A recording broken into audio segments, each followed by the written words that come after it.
اس video میں ہم پڑھیں گے قاعدہ نمبر 12 جس میں آپ دو چیزیں سمجھیں گے. ایک تو آپ یہ سمجھیں گے کہ کسی بھی حروف کو الف کے ساتھ ملا کر کیسے پڑھا جاتا ہے, اور دوسرے آپ یہ سمجھیں گے کہ الف اور حمزہ میں کیا فرق ہوتا ہے. تو یہاں پر ہم اس طریقے سے پڑھیں گے با الف زبر با. جب بھی ہم کسی حروف کو الف کے ساتھ ملا کر پڑھتے ہیں تو اس کو تھوڑا کھینچا جاتا ہے, جیسے کہ تا الف زبر تا, سا الف زبر سا, جیم الف زبر جا, حا الف زبر حا, خا الف زبر خا, طا الف زبر طا, لام زبر ل طال, قاف الف زبر قا, لام زبر ل قال, ذال الف زبر ذا, لام زبر ل ذال, دال زبر دا, نون الف زبر نا دنا, خا زبر خا, لام الف زبر لا خلا, سین زبر سا, میم الف زبر ما سما, با حمزہ زبر با, با حمزہ زیر بی, با حمزہ پیش بو.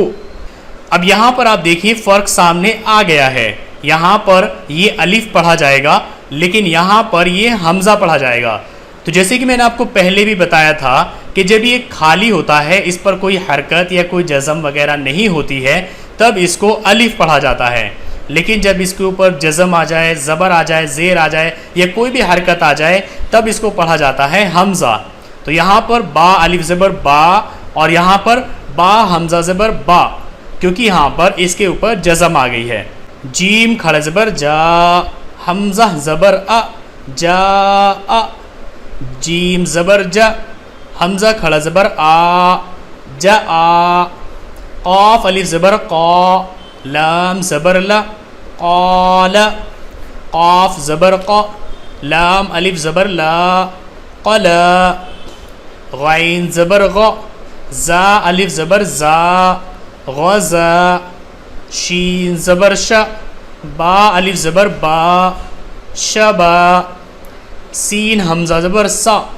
لام سین زبر لس سا لس, تا حمزہ زبر تا, لام تا زبر لت تا لت, عین الف زبر آ, با زبر با آبا,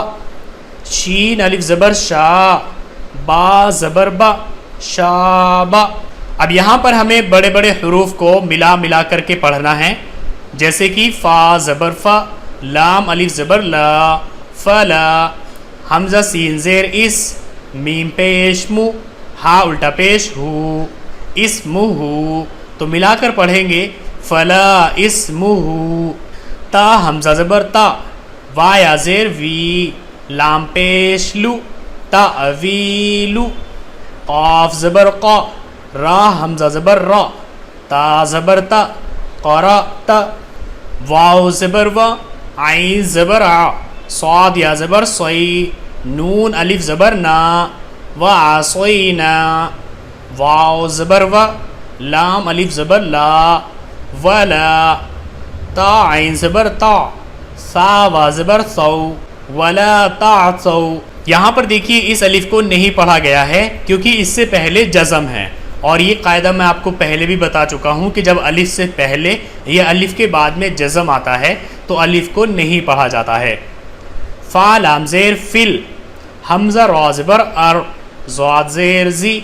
فل ارضی. یہاں پر دیکھیے یا اور الف دونوں کو نہیں پڑھا گیا. یا کو تو اس لیے نہیں پڑھا گیا کیونکہ اس کے اوپر کوئی حرکت نہیں ہے, لیکن الف کو یہاں پر اس لیے نہیں پڑھا گیا کیونکہ اس کے بعد جزم ہے. تو یہاں پر ہم فا کو لام کے ساتھ ملا کر پڑھیں گے, یا اور الف کو چھوڑ دیں گے. فا لام زیر فل, حمزہ را زبر ار, ضاد زیر زی, فل ارضی.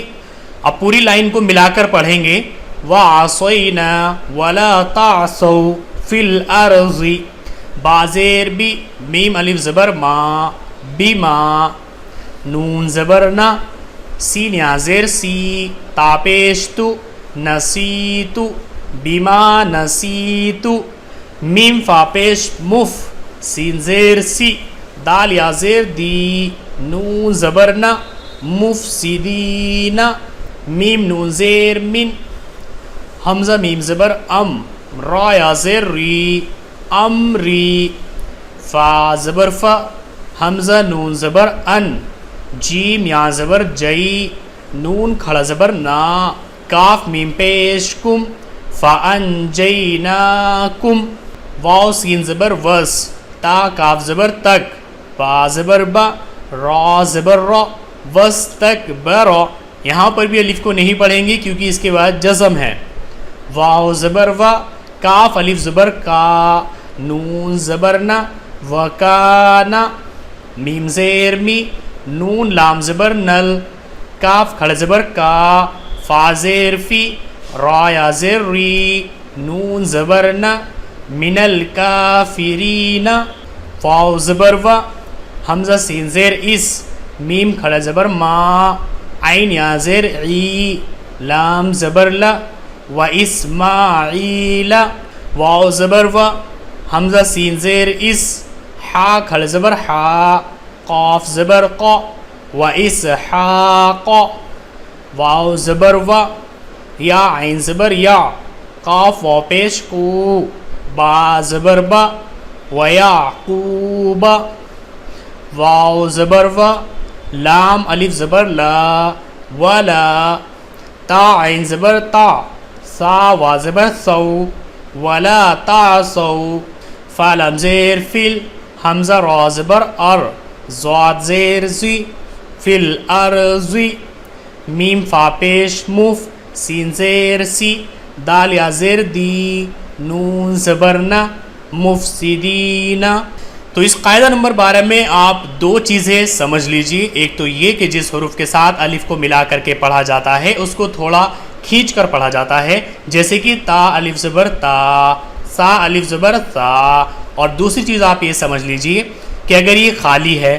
تو الف ہے، لیکن اگر اس کے اوپر کوئی حرکت آ گئی جیسے کہ زبر زیر پیش، دو زبر دو زیر دو پیش، یا جزم، تو پھر یہ الف نہیں رہے گا بلکہ اس کو حمزہ پڑھا جائے گا۔ ساتھ میں یہاں پر آپ ایک چیز اور سمجھ لیجئے کہ اگر الف سے پہلے جزم آ جائے یا اس کے بعد میں جزم آ جائے تب بھی اس کو نہیں پڑھا جاتا ہے، جیسے کہ یہاں پر فا لام زیر فل، تو الف کو چھوڑ دیا گیا، ساتھ ہی یا کے اوپر بھی یہاں پر کوئی حرکت نہیں ہے تو اس کو بھی نہیں پڑھیں گے۔ تو اس قاعدہ نمبر 12 کی آپ اچھے طریقے سے پریکٹس کیجئے اور ساتھ ہی ان کو ملا کر پڑھنے کی کوشش کیجئے، جیسے کہ فلا اسمہ تعویل قرات وعصینا ولا تعصوا فی الارض بما نسیت مفسدین من امری فانجیناکم واستکبر وکان من الکافرین وإسماعیل وإسحاق ويعقوب ولا تعصوا في الأرض مفسدین۔ تو اس طریقے سے آپ اس کو ملا کر پڑھنے کی بھی پریکٹس کیجئے، کیونکہ قرآن پاک میں آپ کو یہ ملا کر کے ہی پڑھنے پڑیں گے، اور ابھی آپ اس قابل ہو چکے ہیں کہ آپ قرآن پاک کو تھوڑا تھوڑا پڑھ سکتے ہیں۔ سو آج کی اس ویڈیو میں بس اتنا ہی، نیکسٹ ویڈیو میں ہم پڑھیں گے قاعدہ نمبر 13 جو ہے مد کے بارے میں۔